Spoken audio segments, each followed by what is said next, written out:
Welcome back to Birds of a Feather. This is your daily Baltimore sports podcast, and today we've got a lot of stuff to talk about. This is going to be a jam-packed episode, and this arguably could be the most jam-packed episode of Birds of a Feather so far. There's a lot of news to go over today, including both of the Orioles games that happened today. There was a doubleheader for the Orioles today because yesterday there was a rain. The game got postponed because of the rain, so it was a doubleheader today, and then we also play another game tomorrow. So we're going to be going over both of the Orioles games that happened today. Unfortunately, they lost both of the games they played today, and they've already lost this series to the Twins. We're going to be going over those games in detail, and we're also going to be going over the Baltimore Ravens 2025 schedule. This was schedule release day. Every single person's schedule got released. Every single team's schedule is out now.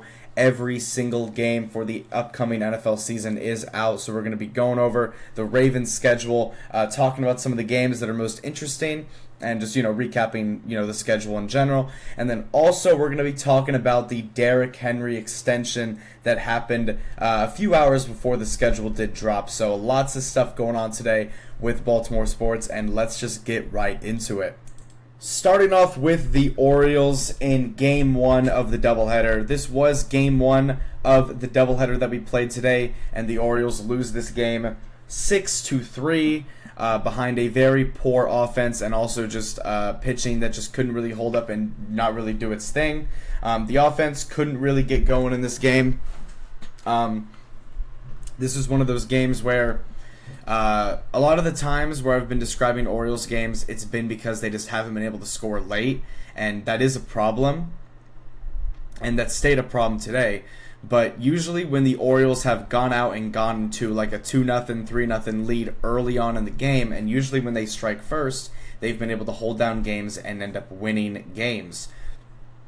Unfortunately, that was not the case today. The Orioles lose 6-3 to the Twins. And after this game, they were 10 games below 500, back to being 10 games below 500. And in this game, the Orioles went out and got the scoring started in this game. No one scored in the first two innings, but in the third inning, the bottom of the third inning, Ryan Mountcastle got an RBI double, and then Gunnar Henderson hit a 2-run homer. And the Orioles all of a sudden were up 3-0 in the third inning. And going into the fourth inning, the Orioles were up 3-0. And they got the scoring started early, and I thought, hold on, they can hold this. They can hold this game, and we can move forward, and everything can be okay.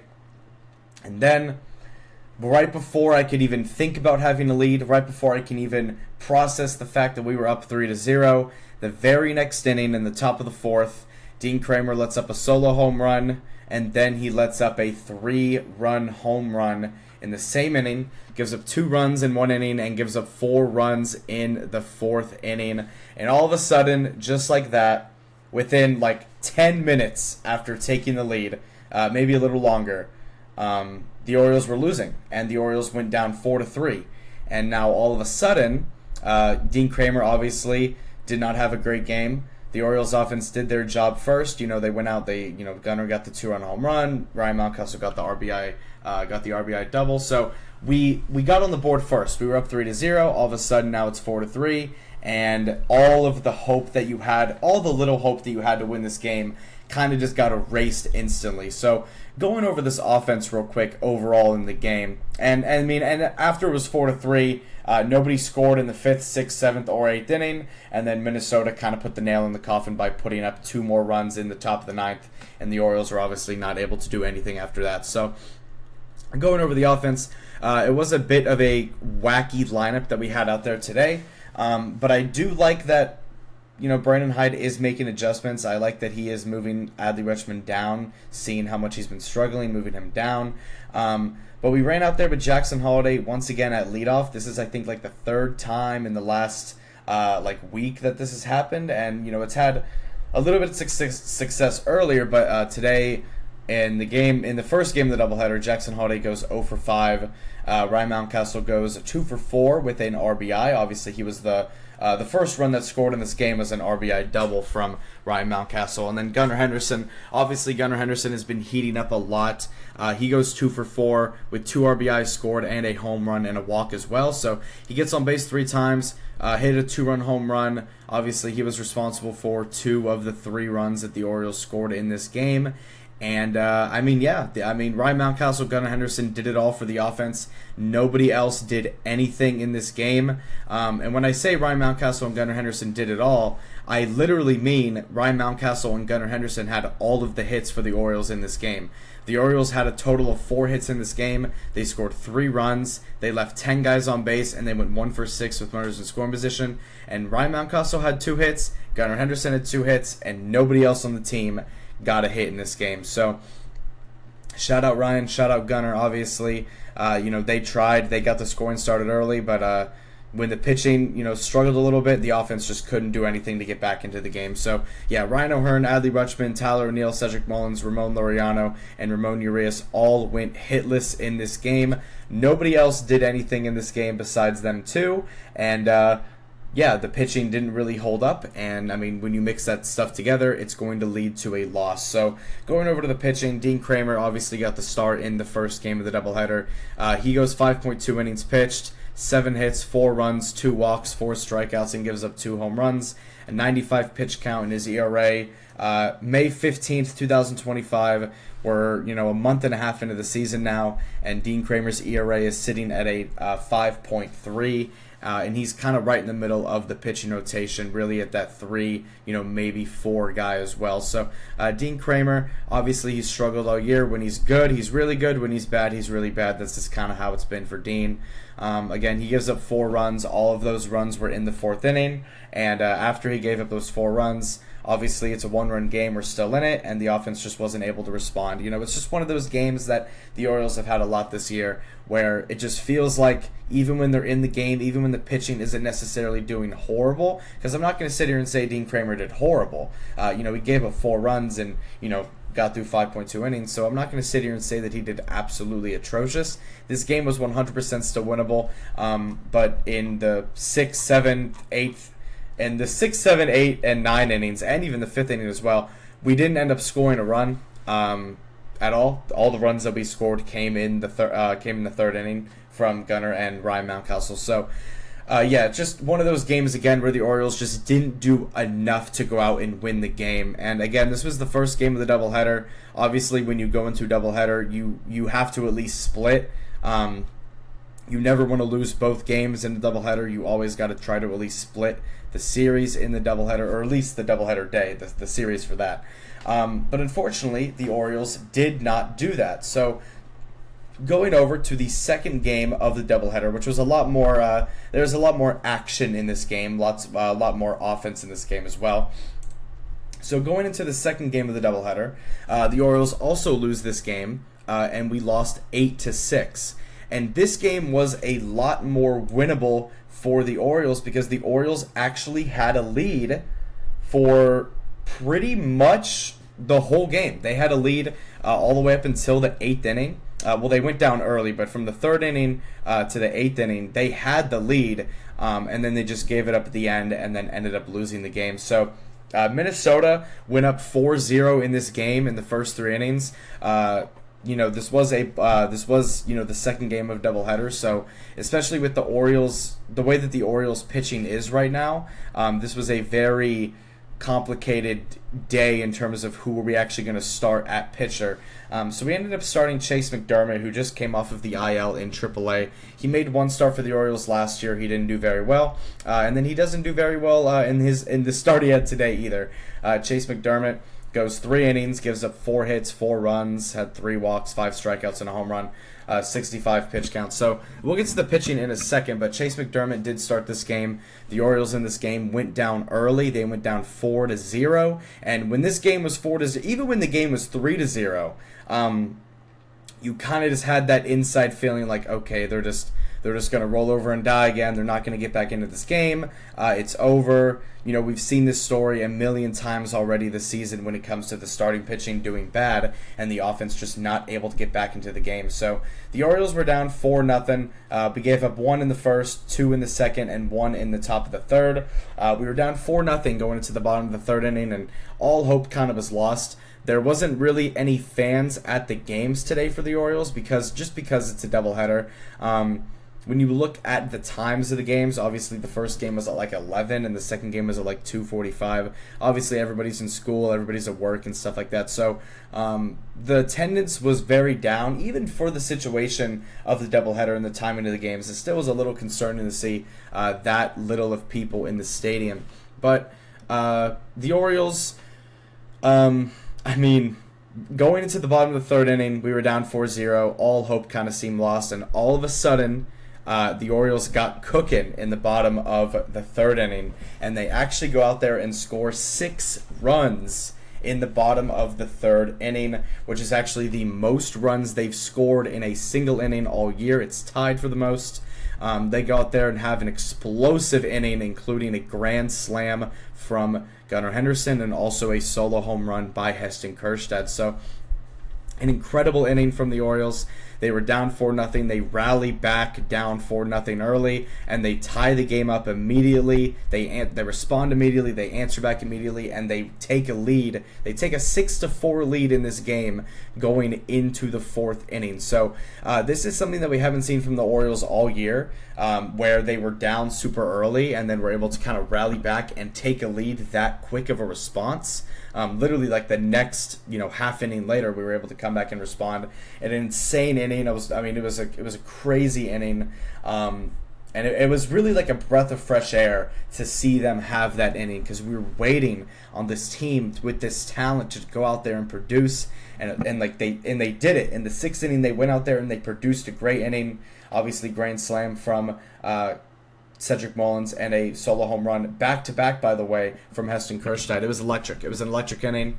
And then in the fifth inning, we gave up a solo home run, and now all of a sudden it's 6-5. And, obviously when a game is a one-run game, it's extremely uncomfortable. And it was 6-5 in the sixth inning and the seventh inning, and then at the top of the eighth inning, the Minnesota Twins hit a 3-run home run to take an 8-6 lead over the Orioles. And then when that happened, all hope kind of went out the window, and obviously the Orioles were not able to respond in the 8th or 9th inning, and the Orioles then lose the game 8-6 in an absolute heartbreaking fashion. Probably the most heartbreaking game that they've lost all year. And when I say heartbreaking, I mean a game where they should have won and they blew it. A lot of the losses that the Orioles have had this year have literally just been completely their fault, and them just completely messing up, and either the offense not doing enough or the pitching not doing enough. But this is a game, once again, that the pitching just completely sold this Orioles team. I'm not going to sit here and say that the offense played absolutely perfect. They had opportunities to maybe got more guys home, but they did have the explosive 6-run inning. And a lot of times in baseball, not maybe all the time, but a decent amount of time in baseball, when you do score 6 runs, that is a very winnable game. And the Orioles pitching just blew it, and they gave it up at the very end. And there's nothing you can really say. Yunier Cano gave this game away. And it's unfortunate that they lose like this. And this is one of those losses that really is deflating, because you really had that win in your hands after all the pain that this team has gone through with the injuries and the pitching and the slumps on offense. They had this win in their hands, and then you blow it. And again, and what makes it even worse is that the Orioles are in a position right now where they can't be dropping games like this. They cannot be losing this many games like the way that they're doing right now, but they're finding a way to do it. And I don't know what's going on. I don't know if this is a curse. I don't know what really is going on with this team. Well, I know what's going on with the team. It's just I don't even want to sit here and say that it's the effort, because I don't think it's the effort. I don't think it's the energy, because I think it's there. It's just a bunch of bad things all correlating at the same time, and it really is just a disastrous season for the Orioles. This is, again, one of those losses that you're really dumbfounded that you ended up losing this game. After that third inning, everything just looked so bright and so good, and then they kind of, reality kind of set in with this team and punched back. And and it was unfortunate. It's very unfortunate. But going over this Orioles hitting, the hitting did its job. Obviously, on the day they were able to get on base a lot. They had 11 total hits, and they scored 6 runs. Obviously, all that came in the 3rd inning. Jackson Holliday went 1 for 5. Ryan Mountcastle went 1 for 5. Gunnar Henderson, obviously, he has been heating up a lot over the last week and a half or so. Gunnar Henderson is looking to be fully back to the Gunnar Henderson that we know, back to the MVP candidate, Gunnar Henderson, and back to the superstar player that we know in Gunnar Henderson. He goes 2 for 5, another multi-hit game.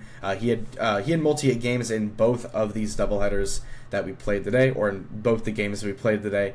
Ryan O'Hearn goes 1 for 4. I mean, pretty much everyone on the team got a hit except for the the late hitters. Ryan O'Hearn goes 1 for 4. Ramon Laureano goes 1 for 3. Cedric Mullins, obviously player of the game on offense, and really player of the game obviously in general.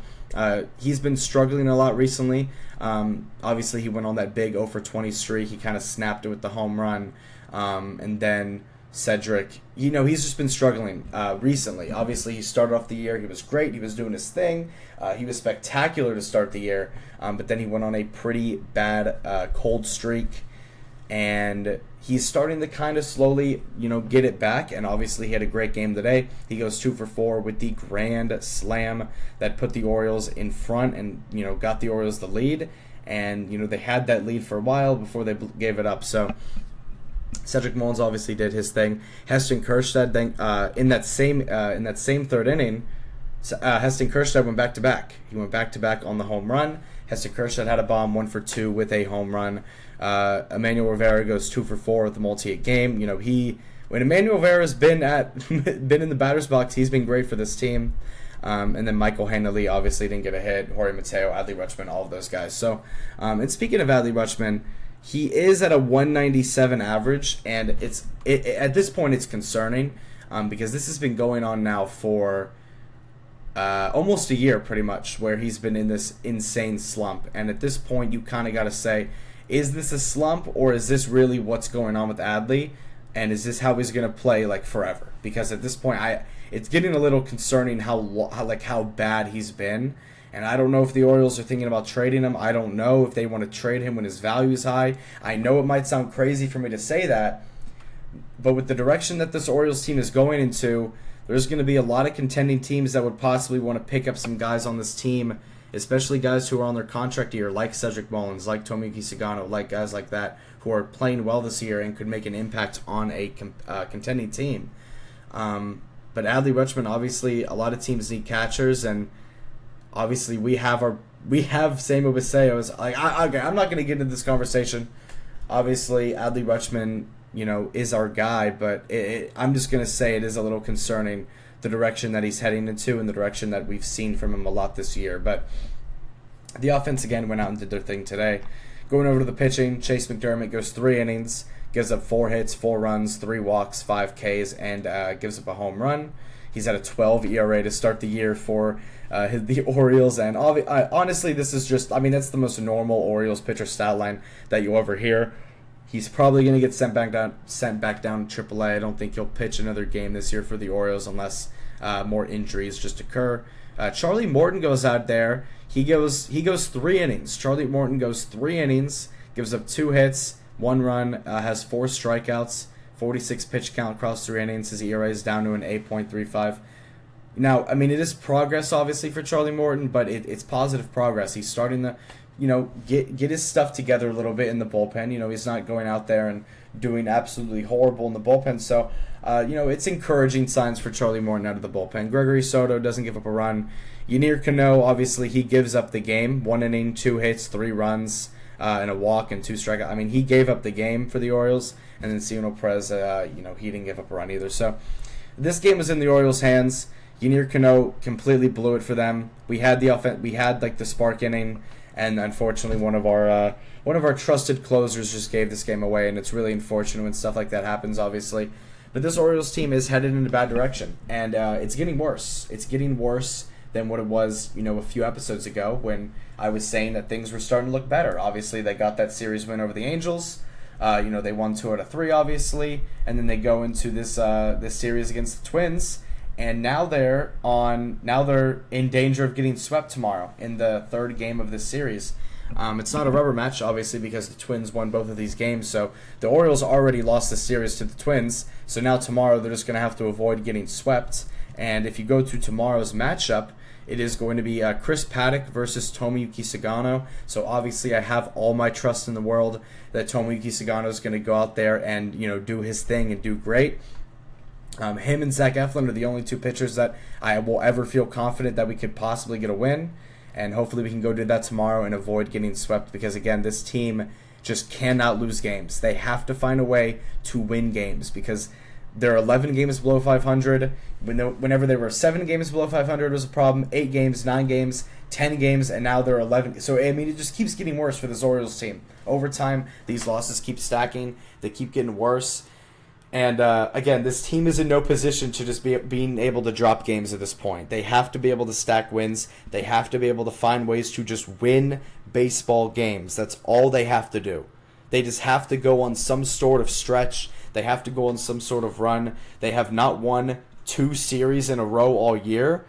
They've only won 3 total on the year. Again, this is another series loss. So they just have to find a way to get back into this season because if they keep dropping games like this, we might as well just kiss the season goodbye. I know there's a lot of Orioles fans that probably already think the season's over, and I don't blame them for that. But at the same time, anything can happen, and you have to kind of trust in this team's potential talent and talent that we know that they have for them to hopefully just go on a run, get back on track, and maybe, just maybe go on a playoff push. You never know what can happen. The Mets last year were in a really bad spot to start the year, and they were able to bring it back. We've seen teams in the past be in worse scenarios than this and come back. That's basically what I'm trying to say, is that the Orioles still, the season's not over, but they got to get their stuff together really quick, because if they keep losing games and they get like 15 games below 500, the season's over at that point, because you can't expect to come back down 15 games below 500. So hopefully the Orioles can avoid getting swept tomorrow, and obviously they go into a weekend series. Who are we playing this weekend, actually? It's going to be against Washington.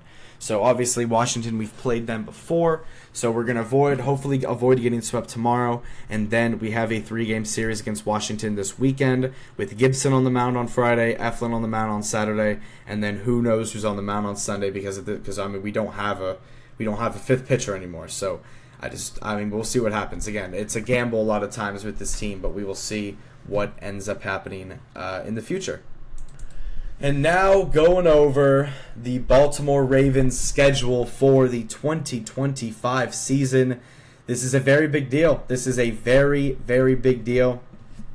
Obviously, schedule release day in the NFL is a very big deal. All these teams drop all these videos, all these little gimmick videos and stuff like that, and do it in a very creative way. And it's always so cool to go through the teams and all the teams posting their videos and stuff and seeing how they did the schedule release. I know the Ravens this year, they did a Severance style schedule release video. Obviously, Severance, the TV show on Apple TV, one of the more popular TV shows in the world. I was very lucky to be able to watch the show and catch up fully to it, and I love the show to death, and it was so cool to see the Ravens go out there and do that for their video and make that kind of the gimmick that they did for their video. So that was really cool to see. But the Ravens schedule did come out. Obviously, we've been waiting for this. And, we got all the games right here. We got all the times, all the days, everything like that. We even got the ticket prices if you want to go to a game. So, starting off with Week 1. Week 1 is a very big game for this team. This is a revenge game at the fullest, and this is a revenge game in all terms of a revenge game and in all terms that you can get. Ravens versus Bills, Sunday Night Football in Week 1. This is the opening Sunday Night Football game of the year.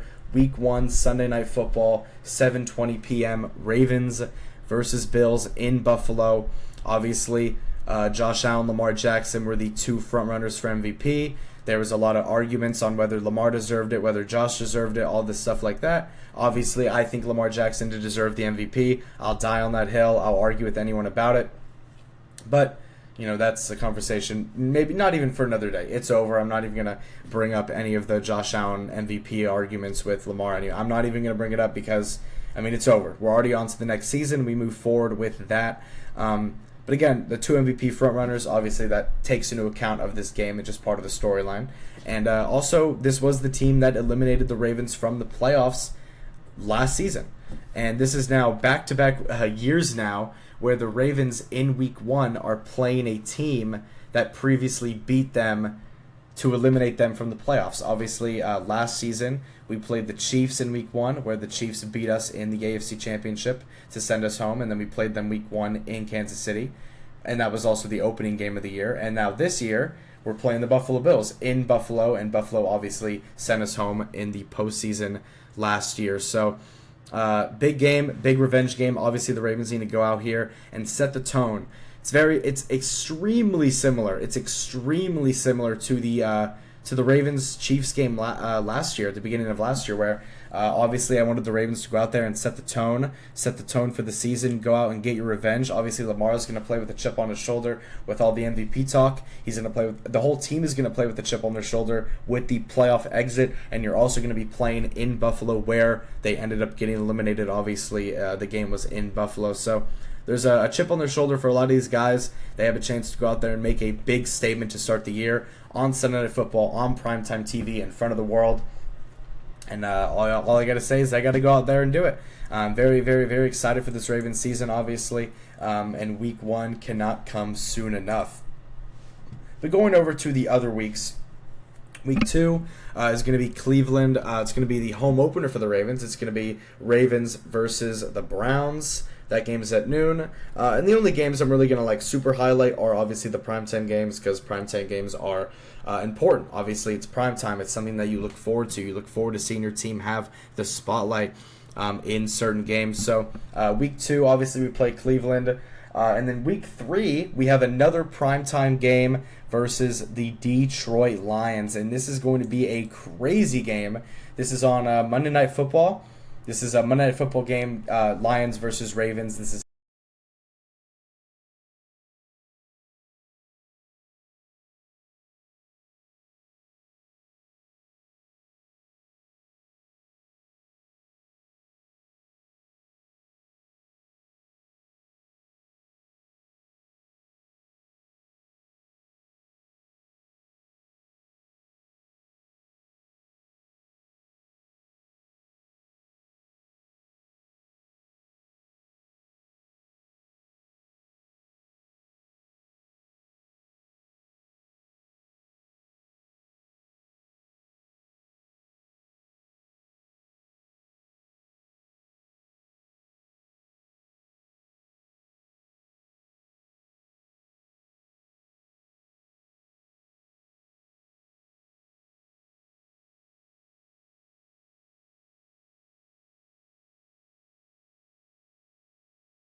And we've also got Kansas City versus Baltimore. Again, a very familiar foe.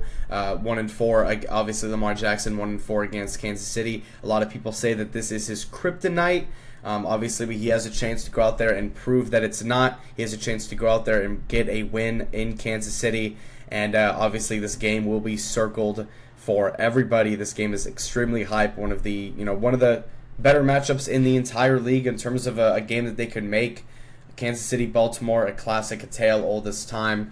Then we play Houston, then we play the Rams, then Chicago, then Miami on Thursday Night Football, then Minnesota, Cleveland, the Jets, the Bengals on Thanksgiving night. So Thanksgiving night, prime time, 7:20 p.m.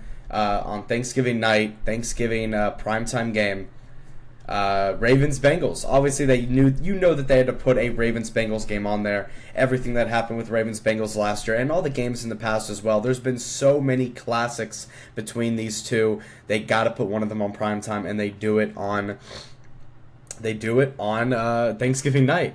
Then we play Pittsburgh, then Cincinnati again, then New England, Green Bay, and Pittsburgh. So, great schedule. I'm really excited. I think it's a very overall fine schedule. We have a bye week in Week 7, which is actually a lot earlier than what we usually do for this team, so that's going to be pretty nice. But we'll see what happens after that.